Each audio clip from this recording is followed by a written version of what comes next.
أعوذ بالله من الشيطان الرجيم من همزه ونفخه ونفثه بسم الله الرحمن الرحيم قل هل يستوي الذين يعلمون والذين لا يعلمون. اپنے پچھلے خطبہ جمعۃ المبارک میں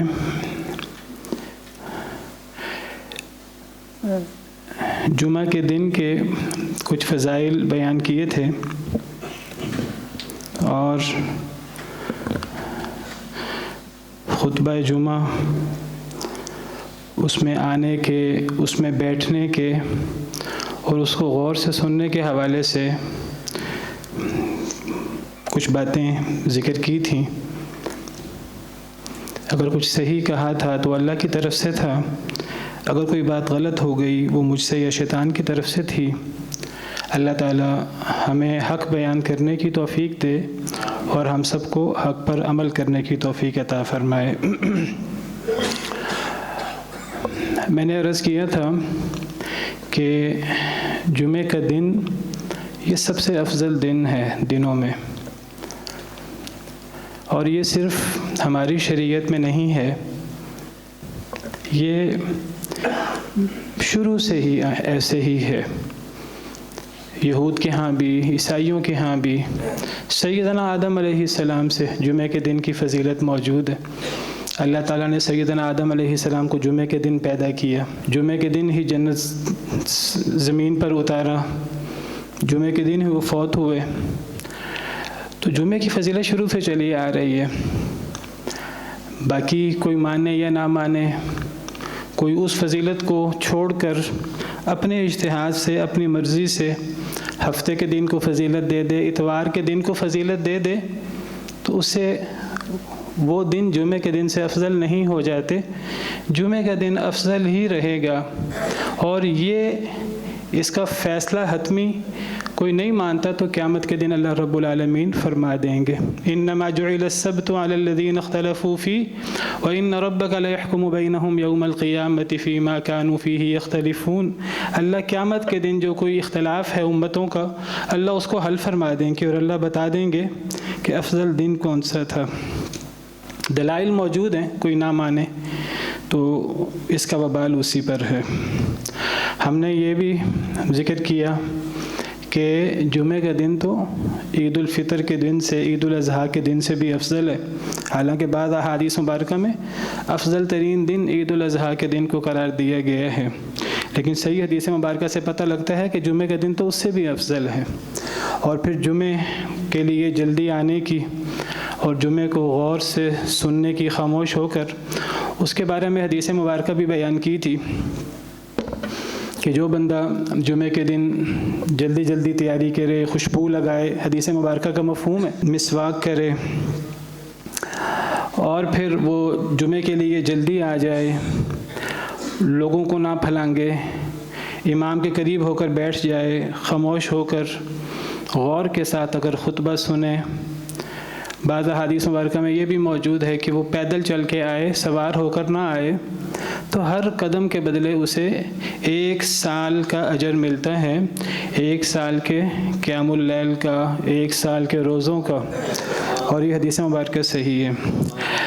تو بہرحال جمعے کے دن کی فضیلت اور جمعہ سننے کی کچھ فضیلت بیان کی تھی. آج میں چاہتا ہوں اسی بات کو آگے بڑھاتے ہوئے جمعہ کا خطبہ دینے والے خطیب حضرات کے بارے میں کچھ بیان کروں. خطیب کو پڑھا لکھا ہونا چاہیے، علم کے بعد کوئی بات کرنی چاہیے، اور کتاب و سنت کی نصوص کو پڑھ کر، سمجھ کر ان کو آگے لوگوں تک پہنچانا چاہیے. لا علمی میں کوئی بات کہہ دینا یا قصے کہانیاں سنا دینا، ہیکے لگا دینا، شعر و شاعری پڑھ دینا، اپنی خطابت کے جوہر دکھا دینا، سجا کلامی کر دینا، اگر اس میں قرآن و حدیث نہیں ہے، اگر اس میں دین کی سچی بات، اللہ کا دین اگر نہیں پہنچایا تو کچھ بھی نہیں کیا، اللہ معاف کرے. ہاں اگر کتاب و سنت موجود ہے اور اللہ کی طرف سے جو دین اترا ہے، جو ہمارے روزمرہ مسائل ہیں کتاب و سنت کی روشنی میں وہ بیان کیے گئے ہیں، اگر اس کے ساتھ باقی چیزیں شامل ہو جائیں تو وہ سونے پر سہاگا ہے۔ عالم شخص کون ہوتا ہے؟ اللہ تعالیٰ ہمیں علم سیکھنے والا بنا دے اور پھر اس علم پر عمل کرنے والا بنا دے۔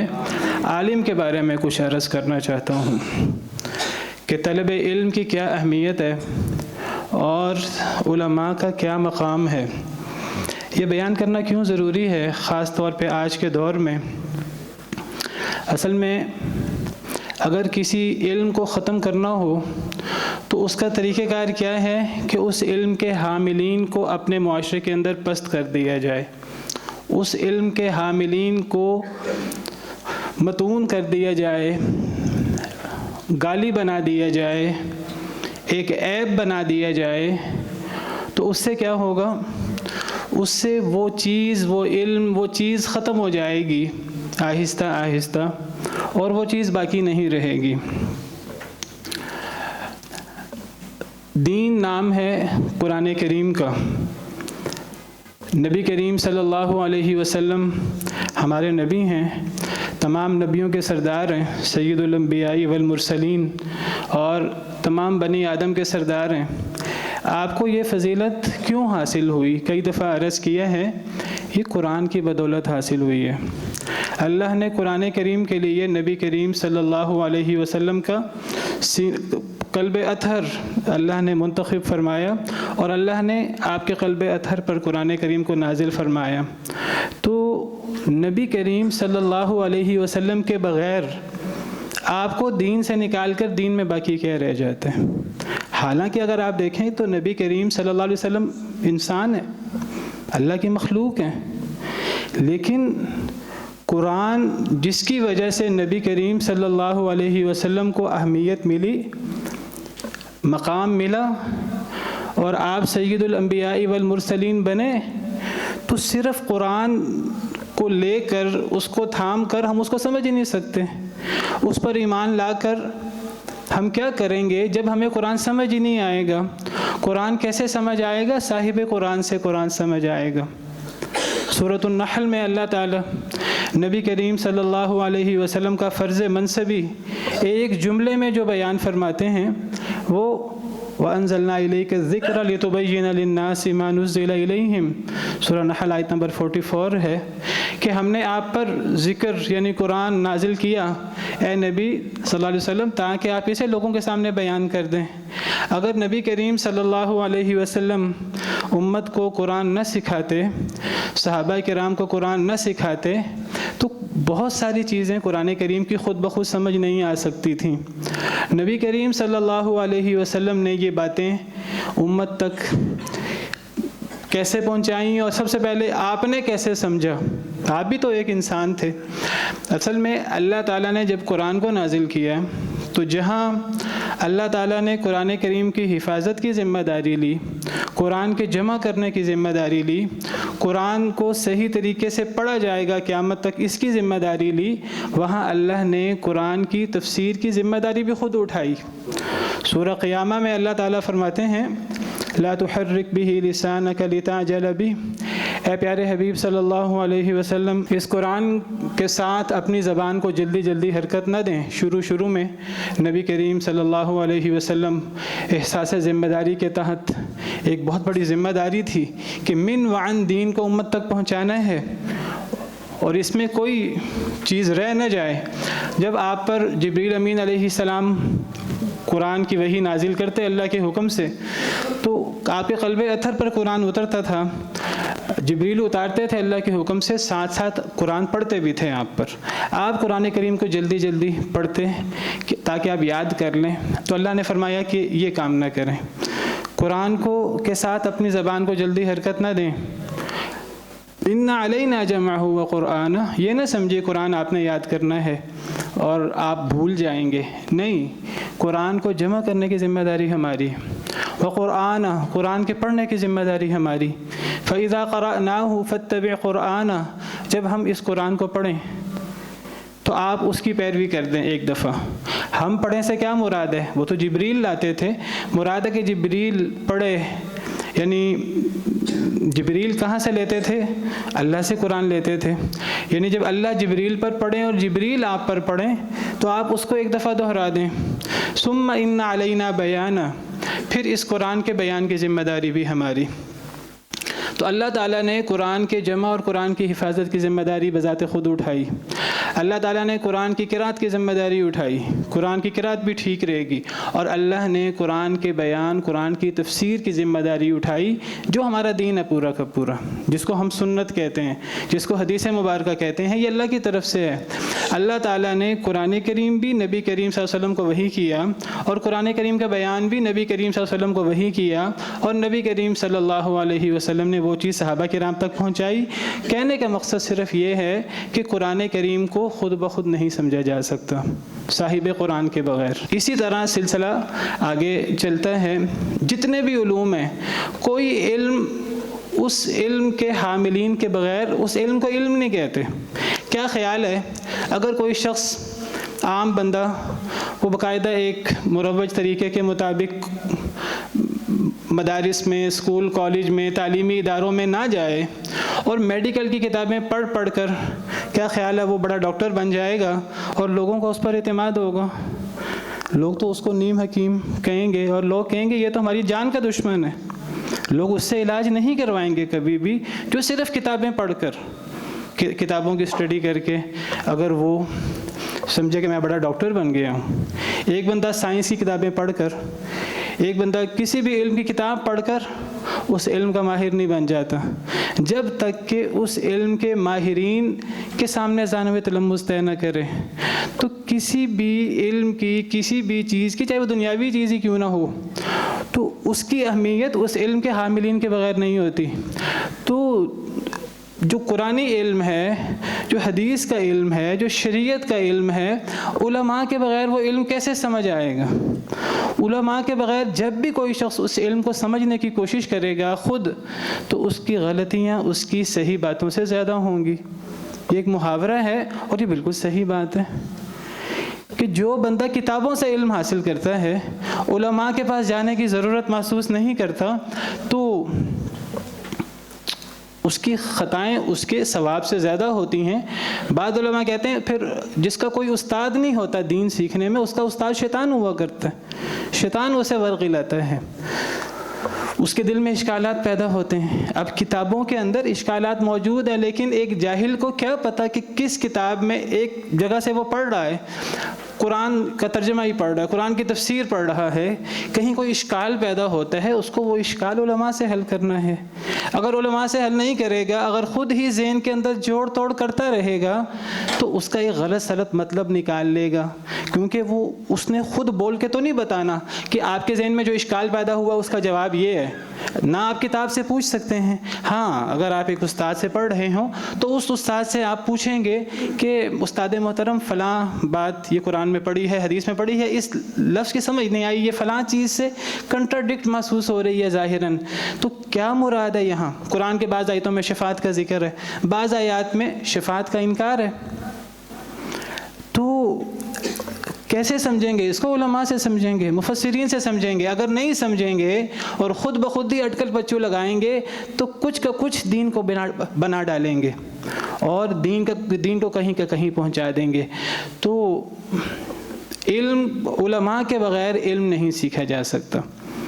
اگر علم کو ختم کرنا ہے، دین کو ختم کرنا ہے، اس کا آسان طریقہ کار یہ ہے کہ علماء کو گالی بنا دو، علماء کو عیب دار بنا دو، لفظ مولوی، لفظ عالم،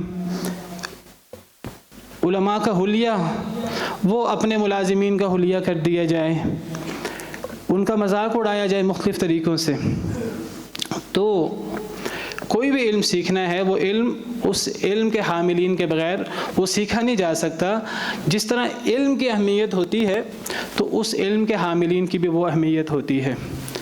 میں یہ نہیں کہتا کہ علماء کے اندر کمیاں نہیں ہوتی، علماء کے اندر کوتاہیاں نہیں ہوتی ہیں، بڑی بڑی کوتاہیاں ہوتی ہیں، بڑے بڑے بلنڈر ہوتے ہیں، لیکن اگر آپ کو دین ملے گا تو وہ علماء سے ہی ملے گا۔ علماء سو بھی ہوتے ہیں، دین سے دنیاوی فائدے حاصل کرنے والے بھی ہوتے ہیں، پچھلے ادیان میں بھی موجود رہے، پچھلی قوموں میں بھی موجود رہے، اللہ نے ان کی مذمت بھی بیان کی قرآن میں، یا ایھا الذین آمنوا ان کثیرا من الاحبار والرہبان لیأکلون اموال الناس بالباطل، اے ایمان والو، بہت سے یہودیوں کے، عیسائیوں کے علماء، رہبان، راہب لوگ، وہ لوگوں کے مال باطل طریقے سے کھاتے ہیں۔ ایسے لوگ موجود ہوتے بھی تھے اور موجود ہیں بھی، لیکن کیا اس کا مطلب یہ ہے کہ اب کوئی عالم بھی صحیح نہیں ہے، کوئی بھی عالم حق موجود نہیں ہے، کوئی بھی دین سکھانے والا موجود نہیں ہے، اب دین کو جہلاء سے سیکھا جائے، اب علماء کو گالی بنا دیا جائے؟ جو بھی گمراہ فرقے پیدا ہوئے ہیں، سب سے پہلے گمراہ فرقے کا، گمراہ شخص کا کام یہ ہوگا کہ وہ لوگوں کو تمام علماء سے بدظن کرے گا۔ غلام احمد قادیانی، اس نے نبوت کا دعویٰ کیا، جب سب علماء نے اس کی مخالفت کی تو اس نے کیا کہا؟ اس نے کہا کہ دیکھو علماء ہوتے ہی برے ہیں، تمام علماء کو اس نے متون کر دیا۔ جاوید احمد غامدی، آپ دیکھ لیجئے، تمام علماء کو متون کرتے ہیں، جی علماء سے دین نہ سیکھو، یہ علماء تو یہ کرتے ہیں، یہ کرتے ہیں، یہ کرتے ہیں۔ غلام احمد پرویز، انجینئر علی مرزا، دیگر جو میں آج کے دور کی کچھ مثالیں آپ کے سامنے دے رہا ہوں، یہ کیا کریں گے؟ لوگوں کو علماء سے بدظن کرنے کی کوشش کریں گے، تمام علماء سے، یعنی سارے علماء ہی وہ بگڑ گئے ہیں، تو اب دین کہاں موجود ہے؟ پھر دین جاہلوں کے پاس موجود ہے، پھر دین کس سے لیا جائے گا؟ جہلاء سے لیا جائے گا۔ مطلب یہ ہوتا ہے کہ وہ عالم نہیں ہیں، ہم عالم ہیں۔ بھئی آپ دنیا میں ایک ہی عالم رہ گئے ہیں، آپ کے ساتھ کوئی دوسرا موجود نہیں ہے۔ کوئی ایسا شخص دکھا دیا جائے جو عالم ہو، کتاب و سنت کا اس کے پاس علم ہو اور وہ آپ کی تائید کرے۔ کوئی ایک شخص بھی نہیں ہے اپنے شاگردوں اور اپنے متوسلین کے علاوہ۔ ان کے شاگرد بھی ویسے ہی ہوتے ہیں جنہوں نے ان سے سیکھا ہوتا ہے، ان کے علاوہ کوئی ایک شخص بھی نہیں ہے کسی بھی گروہ میں جو ان کی تائید کرنے والا ہو، نہ وہ کسی ایک کی تائید کرتے ہیں۔ پوچھ لیا جائے جاوید احمد غامدی صاحب سے، انجینئر علی مرزا سے، غلام احمد پرویز چلا گیا اللہ کے پاس، تو ان لوگوں سے کہ آپ کے نزدیک آپ کے علاوہ کون ایسا شخص ہے جس کو آپ سمجھتے ہیں کہ وہ صحیح ہے؟ یہ کبھی کسی ایک شخص کی بات بھی نہیں کریں گے۔ اس لیے بات نہیں کریں گے کہ وہ ایک مسئلے میں اگر ان کی تائید کریں گے تو 100 مسئلوں میں ان کی مخالفت ہے، تو نہ یہ کسی کی تائید کرتے ہیں، نہ کوئی ان کی تائید کرنے والا ہوتا ہے۔ ان کا مقصد کیا ہوتا ہے؟ ان کا مقصد یہ ہوتا ہے کہ لوگوں کو علماء سے متنفر کر کے لوگوں کو اپنے کے ساتھ جوڑا جائے۔ دعویٰ ان کا سب سے بڑا کیا ہوتا ہے کہ ہم اصل میں لوگوں کو فرقہ واریت سے دور کر رہے ہیں، ہم لوگوں کو فرقہ واریت سے نکالنا چاہ رہے ہیں، ہم لوگوں کو بابوں سے نکالنا چاہ رہے ہیں، اور کر کیا رہے ہوتے ہیں؟ لوگوں کو خود بابا بن کر، خود عالم بن کر، خود سب سے بڑے عالم بن کر اتنے بڑے بڑے دعوے کر دیتے ہیں، اللہ معاف کرے۔ ان کی باتوں میں کہیں کنٹراڈکشن ہو جائے، میں آج یہ کلپ سن رہا تھا، کوئی ان کی باتوں میں کنٹراڈکشن ہو جائے تو کہتے ہیں کہ بھئی ہماری باتوں میں کنٹراڈکشن اگر ہو جائے، وہ کنٹراڈکشن نہیں ہے، کیا قرآن میں ناسخ منسوخ نہیں ہے؟ کیا قرآن میں نہیں اس طرح کنٹراڈکشن ہوتا؟ تو اگر ہماری بات میں بھی ہو گیا تو کیا ہوا؟ والعیاذ باللہ، والعیاذ باللہ۔ لوگوں کو اس طرح کر کے گمراہ کرنے کی کوشش کرتے ہیں۔ میں یہ نہیں کہتا کہ کسی معاشرے میں کوئی ایک بندہ اکیلا حق پر نہیں ہو سکتا، اکیلا بندہ بھی حق پر ہو سکتا ہے۔ نظریاتی طور پر ایک نبی جو ہیں وہ اکیلے ہی ہوتے ہیں اور وہ حق کی بات شروع کرتے ہیں۔ ان ابراہیم کان امہ، ابراہیم علیہ السلام اکیلے ہی امت تھے، لیکن دیکھیے کوئی مجدد ہوتا ہے وہ بھی اکیلا ہی ہوتا ہے، لیکن یہ نہیں ہوتا کہ نہ پچھلوں میں سے کوئی اس کی تائید کرنے والا ہو، نہ خلف میں سے کوئی اس کی تائید کرنے والا ہو، نہ اس کے زمانے کے لوگوں میں سے کوئی اس کی تائید کرنے والا ہو، نہ وہ کسی کی تائید کرنے والا ہو۔ مجدد پیدا ہوتے ہیں، کئی ایسے علماء ہیں جنہوں نے، شاہ ولی اللہ ہیں، بہت بڑا نام ہے، انہوں نے بہت سے ایسے کام کیے، لوگوں کو حق کی طرف لائے، بہت سارے لوگوں نے ان کی مخالفتیں کی، امام ابن تیمیہ ہے، دیگر ہمارے بڑے بڑے علماء ہیں، ان کے ساتھ لوگ ملتے گئے، بہت سارے لوگ ان کے ساتھ ملتے گئے، علماء دیگر مذاہب کے، وہ ان کی تائید کرتے رہے. شروع میں مخالفتیں ہوئیں، ان کی تائید ہوئی. وہ جو بھی بات کرتے ہیں وہ کوئی نئی بات نہیں کرتے، وہ ایسی بات کرتے ہیں جو پچھلے سلف صالحین سے منقول ہیں، سلف صالحین سے مروی ہیں، سلف صالحین کے علماء کا حوالہ بھی دیتے ہیں. اور یہ ایسے مجدد ہیں نا خلف، یہ لوگ اپنے آپ کو مجدد کہنے والے، نہ سلف میں کوئی ان کی باتوں کا قائل ہے اور نہ کوئی ان کے آج کے موجود لوگوں میں کوئی ان کا کوئی تائید کرنے والا ہے. انجینئر علی مرزا صاحب ہیں، سیدنا امیر معاویہ کے بارے میں جو بکواس، جو الزام انہوں نے لگایا، وہ اپنی طرف سے صحیح بخاری صحیح مسلم کے احادیث پیش کرتے ہیں. بعض دفعہ کسی حدیث کو صحیح ثابت کرنے کے لیے کسی محدث کا قول بھی پیش کر دیتے ہیں. لیکن وہ جن علماء کا قول پیش کرتے ہیں، کیا ان علماء میں سے کسی ایک عالم کا بھی سیدنا امیر معاویہ کے بارے میں وہ عقیدہ ہے جو انجینئر علی مرزا کا ہے؟ کسی ایک کا بھی وہ عقیدہ نہیں ہے. جب کسی ایک کا بھی وہ عقیدہ نہیں ہے تو ان کو کوٹ کرنے کا مقصد پھر جہاں یہ دیکھتے ہیں امام بخاری کوئی حدیث لائے ہیں جو حدیث ان کے موقف کے خلاف ہے، یہ امام بخاری کو متون کرنا شروع کر دیتے ہیں. دیکھو جی امام بخاری نے یہاں ڈنڈی ماری ہے. سنن نبی داؤد میں کوئی حدیث آ گئی جو ان کو پسند نہ آئی تو امام ابو داؤد پر الزام لگا دیتے ہیں کہ دیکھو جی امام ابو داؤد نے یہاں ناسبیت کا کام کیا ہے، امام ترمذی نے یہاں ناسبیت سے کام لیا ہے، امام احمد بن حنبل نے یہاں دیکھو یہاں ناسبیوں کی حمایت کی ہے. بڑے بڑے ائمہ کا نام لے کر میں ان سے پوچھتا ہوں، ان سے کہتا ہوں کہ جاوید احمد غامدی، یہ لوگ جو آج بات کرتے ہیں سلف صالحین میں سے کسی ایک کو اپنا نمائندہ قرار دیں. سلف صالحین کے جو علماء ہیں جید، کہیں کہ فلاں عالم وہ صحیح ہے اور ہم اس کو امام سمجھتے ہیں. ہم یہ 10 علماء ہیں سلف صالحین میں آج کے دور میں، یہ ہمارے موقف کے حامی ہیں. کوئی ایک عالم تو بتائیں. انجینئر علی مرزا صاحب نے شروع میں کیا کیا؟ شیخ زبیر علی زہی رحمہ اللہ، ان کا نام لیا اپنے آپ کو شہرت دینے کے لیے، اپنے آپ کو مقام دینے کے لیے. جب شیخ زبیر علی زہی صاحب کی طرف سے تنقید آئی، اختلافات آئی، تو برات کا اظہار کر دیا. کوئی ایک شخص بھی، کوئی ایک عالم نہ پیچھے والوں میں نہ آج والوں میں ان کے ساتھ. اور ان کا کام کیا ہے؟ ان کا کام یہ ہے لوگوں کو علماء سے متنفر کرنا، تمام علماء سے. میں کہتا ہوں علماء کے اندر کمیاں ہوتی ہیں، علماء کے اندر خرابیاں ہوتی ہیں، علماء سو ہوتے ہیں، اور دین کو سب سے زیادہ اگر نقصان پہنچتا ہے یا وہ حکمرانوں سے پہنچتا ہے یا علماء سو سے پہنچتا ہے. وَهَلْ أَفْسَدَ الدِّينَ إِلَّا الْمُلُوكُ وَأَحْبَارُ دِينٍ وَرُهْبَانُهَا. حضرت عبداللہ بن مبارک کا قول ہے، دین کو سب سے زیادہ اگر نقصان پہنچایا یا حکمرانوں نے پہنچایا یا علماء سو نے پہنچایا. لیکن اگر دین محفوظ ہے، ہم تک پہنچا ہے، وہ انہی علماء کی بدولت ہم تک پہنچا ہے. اگر تمام علماء کو متون کر دیں تو اس کا مطلب ہے دین ہم تک پھر پہنچ ہی نہیں سکتا. نبی صلی اللہ علیہ وسلم کا ارشاد ہے ایک جماعت ہمیشہ حق پر رہے گی. وہ جماعت کدھر موجود ہے؟ کوئی ان کا مؤید ہو آج کے دور میں، سلف صالحین میں کسی ایک کا یہ نام لیں کہ وہ ہمارے امام ہیں اور ہم ان کے نقش قدم پر چل رہے ہیں، ہم ان کے موقف پر ہیں. کسی ایک امام کا نام لے لیں، کسی ایک امام کا نام بھی نہیں لے سکتے. دیکھیے ہمارا دین علماء کے بارے میں کیا کہتا ہے، دین کے اندر علماء کی کیا اہمیت ہے. جس نے دین کو بگاڑنا ہو وہ علماء پر حملے شروع کرتا ہے. سب سے پہلے یہ کام روافظ نے کیا، شیعہ حضرات نے کیا.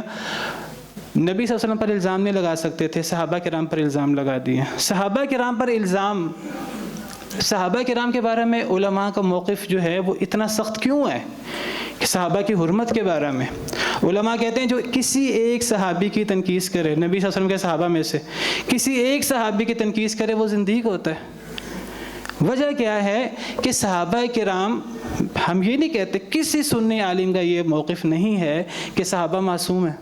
صحابہ کرام سے غلطیاں ہوئی ہیں، صحابہ کرام میں اختلاف ہوا ہے.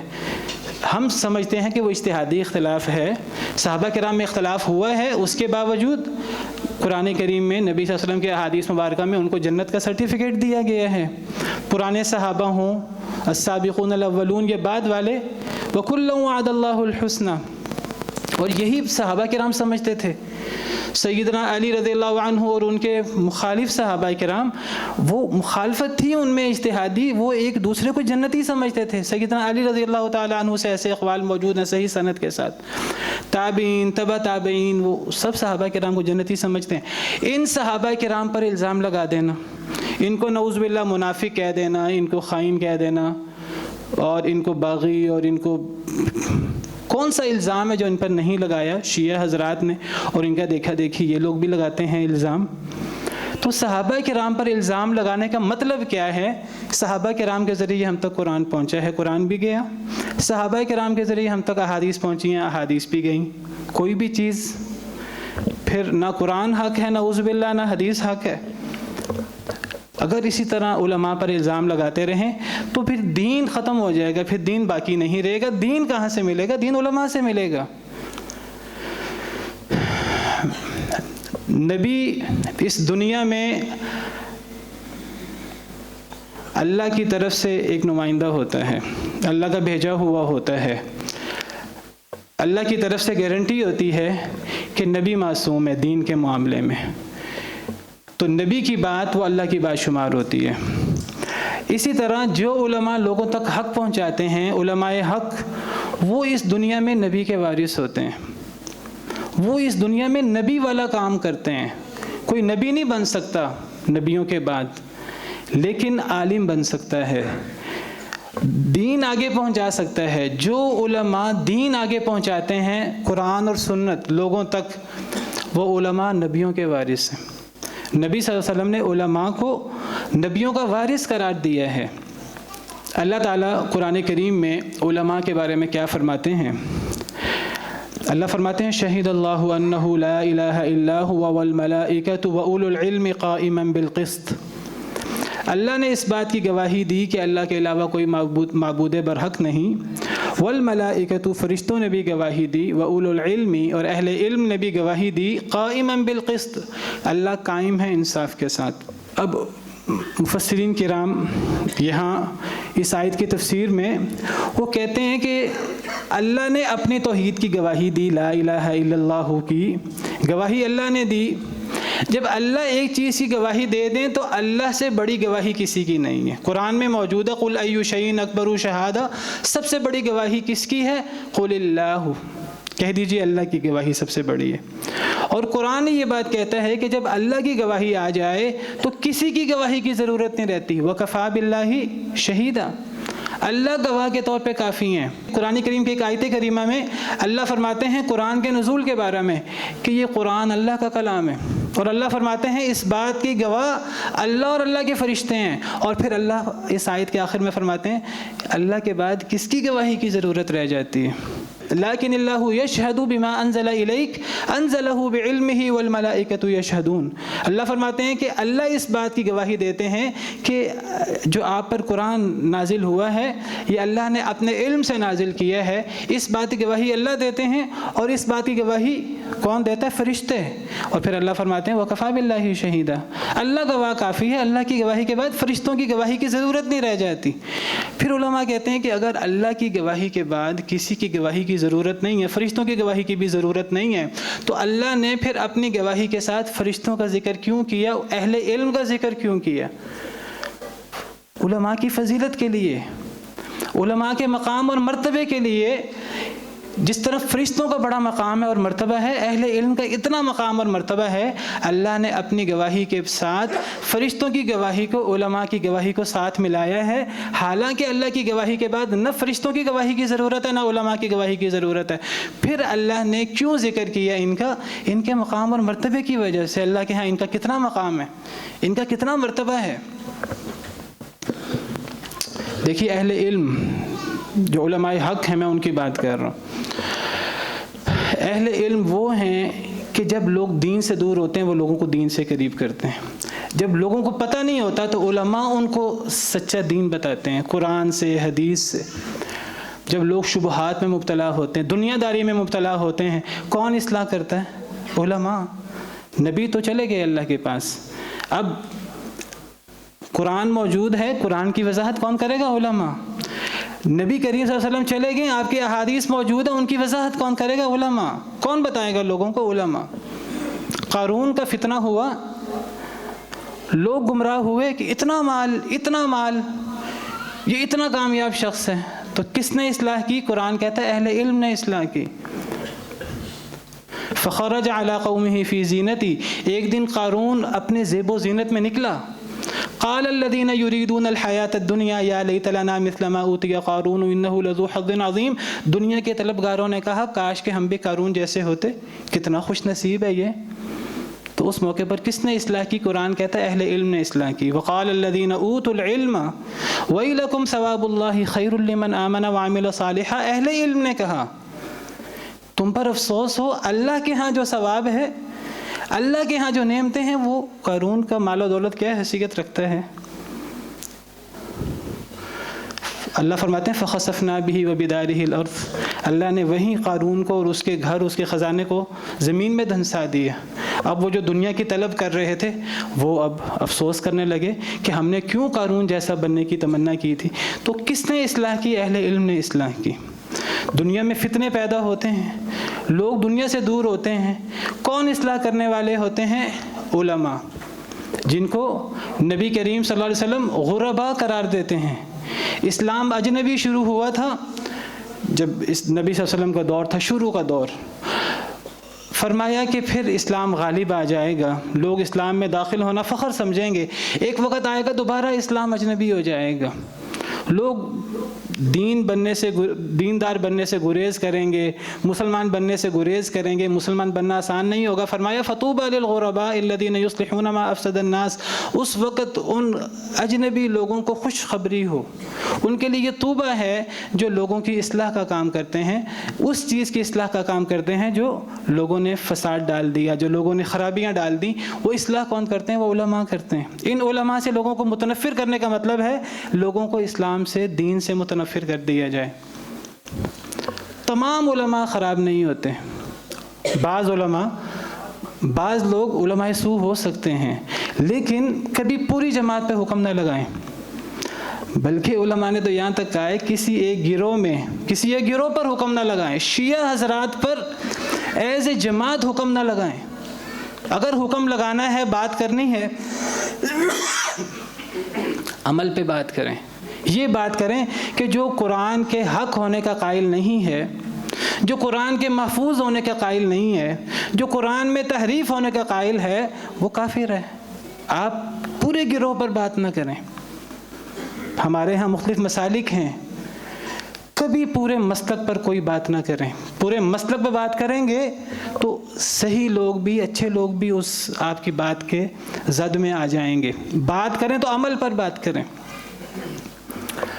اسی طرح اگر علماء کے بارے میں بات کرنی ہے تو اس عمل پہ بات کریں جو اگر کوئی دین چھپاتے ہیں، آپ کے دین چھپانے والوں پر اللہ کی لعنت، قرآن کہتا ہے ان پر اللہ کی لعنت ہے، آپ بھی کہیں، کوئی ایسی بات نہیں، جو دین چھپائے اس پہ لعنت۔ یہ نہ کہیں کہ علماء دین چھپاتے ہیں، سب علماء پر اللہ کی لعنت، نعوذ باللہ، ہم دین نہیں لیں گے علماء سے، علماء تو یہ کرتے ہیں، یہ کرتے ہیں، یہ کرتے ہیں۔ بھئی لوگ تو ضعیف حدیثیں بیان کرتے ہیں، کیا آپ حدیثوں کو چھوڑ دیں؟ لوگ تو قرآن کی تفسیر میں روایات، تفسیری روایات، الٹی سیدھی چیزیں بیان کرتے ہیں، اب قرآن کی تفسیر کو چھوڑ دیں۔ ہمیشہ تنقیح کرنی چاہیے ہمیں۔ تو اصلاح کرتے ہیں وہ علماء کرتے ہیں۔ اللہ تعالیٰ قرآن کریم میں فرماتے ہیں وَقُلْ رَبِّ زِدْنِي عِلْمًا، اے پیارے حبیب صلی اللہ علیہ وسلم آپ یہ دعا کریں اللہ تعالیٰ سے کہ اے میرے رب میرے علم میں اضافہ فرما، رب زدنی علما۔ مفسرین کرام کہتے ہیں اس آیت کریمہ کی تفسیر میں، وہ کہتے ہیں کہ اگر دنیا میں کوئی چیز علم سے افضل ہوتی تو اللہ تعالیٰ نبی کریم صلی اللہ علیہ وسلم کو اس میں زیادتی کا حکم دیتے، اس میں اضافے کی دعا کا حکم دیتے۔ علم سے افضل کوئی چیز نہیں ہے۔ اگر مال افضل ہوتا تو اللہ تعالیٰ نبی صلی اللہ علیہ وسلم کو کہتے کہ آپ مال میں اضافے کی دعا کریں۔ اگر اقتدار، کوئی اس طرح کی چیزیں دنیا کے اندر افضل ہوتی تو اللہ تعالیٰ، سائنس یا اس قسم کی چیزیں افضل ہوتی، اللہ ان میں اضافے کی دعا کا حکم دیتے۔ اللہ تعالیٰ نے علم میں اضافے کی دعا سکھائی ہے نبی کریم صلی اللہ علیہ وسلم کو۔ امام قرطبی فرماتے ہیں لو کان شیء اشرف من العلم لامر اللہ به نبیہ صلی اللہ علیہ وسلم ان یسأل ربہ المزید منہ۔ اگر علم سے افضل کوئی شے ہوتی تو اللہ نبی صلی اللہ علیہ وسلم کو اس میں اضافے کا حکم دیتے۔ فلم یوجد شیء افضل من العلم، علم سے افضل کوئی شے نہیں ہے۔ علم سیکھنے سے افضل ہمارے بہت ساری نیکیاں جن کو ہم نیکیاں سمجھتے ہیں، بہت سے نفل عبادات ہم ان کو افضل سمجھتے ہیں، علم سیکھنا ان سب سے زیادہ افضل ہے۔ ایک بندہ سوموار جمعرات کا روزہ رکھتا ہے، ایک بندہ علم سیکھتا ہے، علم سیکھنے والا وہ زیادہ افضل ہے۔ علماء نے یہاں تک کہا ایک بندہ نفل حج عمرہ کرتا ہے، ایک بندہ علم سیکھتا ہے، علم سیکھنا نفل حج اور عمرہ سے بہتر ہے۔ اللہ نے تو یہاں تک کہا کہ جو لوگ جہاد کے لیے جائیں تو اس میں سے کچھ لوگ وہ نہ جائیں، وہ دین سیکھنے کے لیے وہ دین سیکھیں۔ دین سیکھنے کی اتنی زیادہ اہمیت ہے۔ اگر علم سے افضل کوئی شے ہوتی تو اللہ تعالیٰ نبی کریم صلی اللہ علیہ وسلم کو اس میں زیادتی کی دعا کرنے کا حکم دیتے۔ سیدنا موسیٰ علیہ السلام، اور سیدنا موسیٰ علیہ السلام کا مقام کیا ہے؟ یہ وہ جلیل القدر اولو العزم پیغمبروں میں سے ہیں کہ جن کو اللہ سے کلام کا شرف حاصل ہوا، بہت بڑا شرف ہے۔ تلک الرسل فضلنا بعضهم على بعض منهم من کلم اللہ، اللہ فرماتے ہیں رسولوں میں سے ہم نے بعض رسولوں کو بعض پر فضیلت دی، اور فضیلت میں بڑی فضیلت کیا ہے؟ سب سے پہلے اللہ فرماتے ہیں منهم من کلم اللہ، رسولوں میں سے وہ بھی ہیں جن سے اللہ نے کلام کیا۔ سیدنا موسیٰ کلیم اللہ، ان سے بڑا مقام کس کا ہوگا؟ ایک دفعہ کسی نے پوچھا کہ آپ سے بھی کوئی بڑا عالم ہے، بڑا زبردست خطبہ دیا، واعظ کیا، تو آگے سے کہہ دیا کہ میں اللہ کا نبی ہوں، کلیم اللہ ہوں، مجھ سے بڑا عالم کون ہوگا؟ کہہ دیا نہیں۔ تو اللہ نے فرمایا جاؤ، جا کر ایک بندہ ہے خضر علیہ السلام، جاؤ ان سے کچھ علم سیکھو۔ تو سیدنا موسیٰ علیہ السلام کیا فرماتے ہیں؟ قرآن کریم پڑھیں، موسیٰ کلیم اللہ کہتے ہیں وَإِذْ قَالَ مُوسَىٰ لِفَتَاهُ لَا أَبْرَحُ حَتَّىٰ أَبْلُغَ مَجْمَعَ الْبَحْرَيْنِ أَوْ أَمْضِيَ حُقُوبًا، اپنے نوجوان یوشع بن نون سے کہتے ہیں مجھے صدیاں چلنا پڑا، چلوں گا حتیٰ کہ میں خضر سے مل لوں۔ لا ابرح حتى ابلغ مجمع البحرین او امضی حقوبا، اللہ نے فرمایا تھا مجمع البحرین، دو سمندروں کے ملاپ کی جگہ پر آپ ملیں گے اس شخص سے۔ حضرت موسیٰ کہنے لگے مجمع البحرین تک پہنچنے کے لیے صدیاں چلنا پڑا تو چلوں گا علم حاصل کرنے کے لیے سیدنا خضر علیہ السلام سے۔ حضرت خضر افضل ہیں کہ سیدنا موسیٰ افضل ہیں؟ بالاتفاق سیدنا موسیٰ افضل ہیں۔ کیا فرماتے ہیں سیدنا موسیٰ؟ قرآن کہتا ہے، حضرت موسیٰ کہتے ہیں حضرت خضر کو جب ملتے ہیں بعد میں، قال له موسیٰ هل اتبعک علی ان تعلمنی مما علمت رشدا، ان سے درخواست کرتے ہیں، کہتے ہیں مجھے تھوڑی دیر اپنے ساتھ رہنے کی اجازت دیتے ہیں، اللہ نے جو آپ کو علم سکھایا ہے میں بھی کچھ سیکھ لوں۔ سیدنا موسیٰ کہہ رہے ہیں حضرت خضر سے۔ حضرت خضر آگے سے کہتے ہیں کہ ٹھیک ہے، اگر میرے ساتھ جانا ہے صبر کرنا ہوگا، ایسی باتیں ہوں گی جن کا آپ کو تجربہ نہیں ہوا، آپ کو صبر کرنا ہوگا۔ کہا صبر کروں گا، ایک واقعہ ہوا، نہ رہ گیا، سوال کر لیا، حضرت خضر ناراض ہوئے، آپ نے تو کہا تھا کہ آپ سوال نہیں کریں گے، میں آپ کو بعد میں جواب دوں گا۔ حضرت موسیٰ نے معذرت کی آگے سے، پھر دوبارہ کوئی مسئلہ ہوا تو حضرت موسیٰ سے نہ رہا گیا تو سوال کر دیا، حضرت خضر پھر ناراض ہوئے۔ حضرت موسیٰ کہنے لگے معذرت، اگر آئندہ میں نے بولا تو مجھے آپ اپنے ساتھ نہ رکھیے گا۔ تیسری دفعہ معاملہ ہوا تو حضرت خضر حضرت موسیٰ سے پھر نہ رہا گیا۔ نبی کریم صلی اللہ علیہ وسلم کیا فرماتے ہیں اللہ حضرت موسیٰ پر رحم کرے، کاش کہ وہ صبر کر لیتے، ہمیں حضرت خضر کی حضرت موسیٰ کی اور خبریں مل جاتی، ہمیں اور علم کی باتیں مل جاتی۔ علم کی کتنی فضیلت ہے، علم کا کتنا مقام ہے۔ جو بندہ علم میں جتنا بلند ہوتا رہتا ہے، جتنا آگے جاتا رہتا ہے، اس کے سامنے اپنی کمی، اپنی کوتاہی، اپنی جہالت اس کے سامنے واضح ہوتی رہتی ہے۔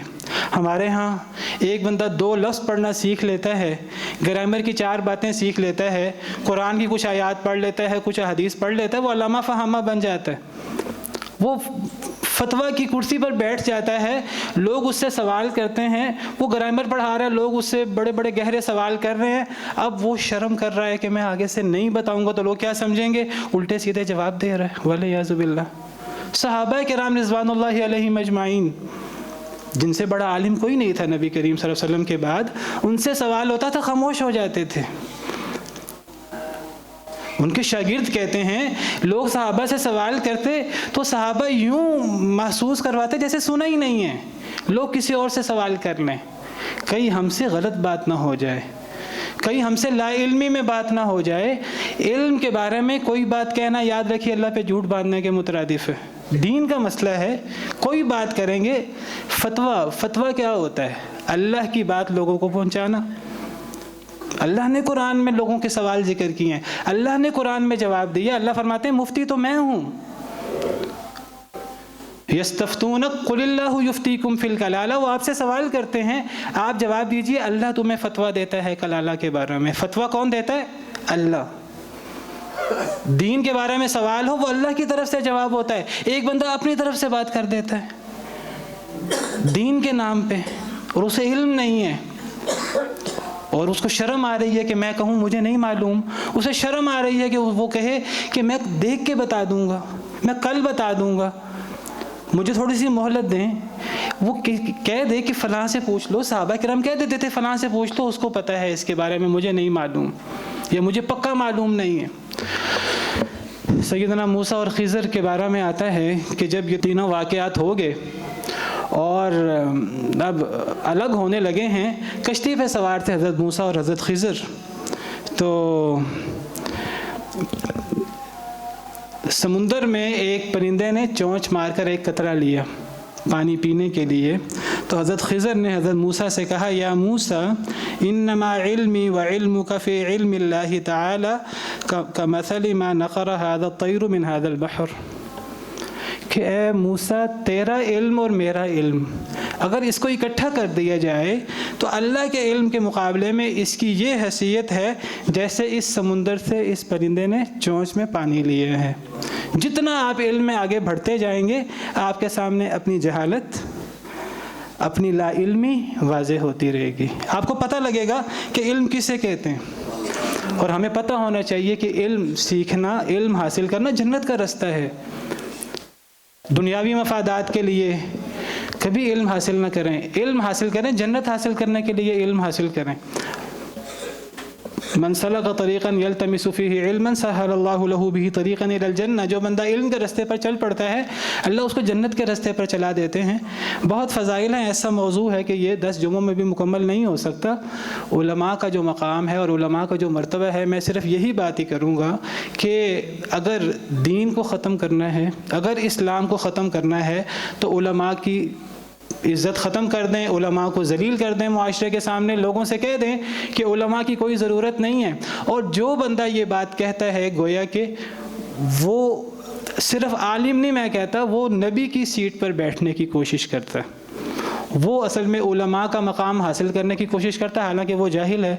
تو علماء کے اندر کمی کوتاہی موجود ہے، لیکن اس کا مطلب یہ نہیں ہے کہ علم ہمیں جاہلوں سے ملے گا، علم پھر بھی ہمیں علماء کے ہاں ہی ملے گا۔ ہمیں علماء کی عزت کرنی ہے، علماء کا احترام کرنا ہے، کیونکہ علماء ہی نبیوں کے وارث ہیں۔ بحیثیت مسلمان ہر شخص کی ذمہ داری ہے کہ وہ دین کو غالب کرنے کی کوشش کرے، دین کو آگے پہنچانے کی کوشش کرے، دین کے لیے جو اس سے ہو سکتا ہے وہ کرے۔ کوئی انجینئر ہے، اپنی انجینئرنگ کے ذریعے دین کو فائدہ پہنچائے، کوئی ڈاکٹر ہے، میڈیکل ڈاکٹر، تو اپنے ڈاکٹری کے ذریعے دین کو فائدہ پہنچائے، لوگوں کو اچھی باتیں بتائے، لوگ اس کے بعد زیادہ اچھے طریقے سے سنیں گے۔ طلب حلال کرنے والا، حلال کمانے والا بہت بڑا عمل ہے، لیکن علم سیکھنا یا علم سکھانا یہ اتنی بڑی فضیلت ہے، اس جیسی فضیلت کسی کی نہیں ہے۔ نبی کریم صلی اللہ علیہ وسلم کا ارشاد ہے، آپ نے فرمایا فضل العالم علی العابد کفضلی علی ادناکم، ایک عالم کی فضیلت ایک عابد پر۔ عابد کون ہوتا ہے؟ عابد وہ ہے جو علماء سے سیکھ کر نیکی کرنے کی کوشش کرتا ہے، عمل کرنے کی کوشش کرتا ہے، راتوں کو قیام کرتا ہے، روزے رکھتا ہے، اللہ نے رقم دی ہے اس رقم کو یہاں بھی خرچ کرتا ہے، یہاں بھی خرچ کرتا ہے، یہاں بھی خرچ کرتا ہے۔ اللہ نے کسی کو رقم دی، وہ رقم کو خرچ کرے اللہ کے حکم کے مطابق، قابل رشک تو ہو سکتا ہے، عالم کا مقابلہ نہیں کر سکتا۔ دین سیکھنے والے کا مقابلہ نہیں کر سکتا.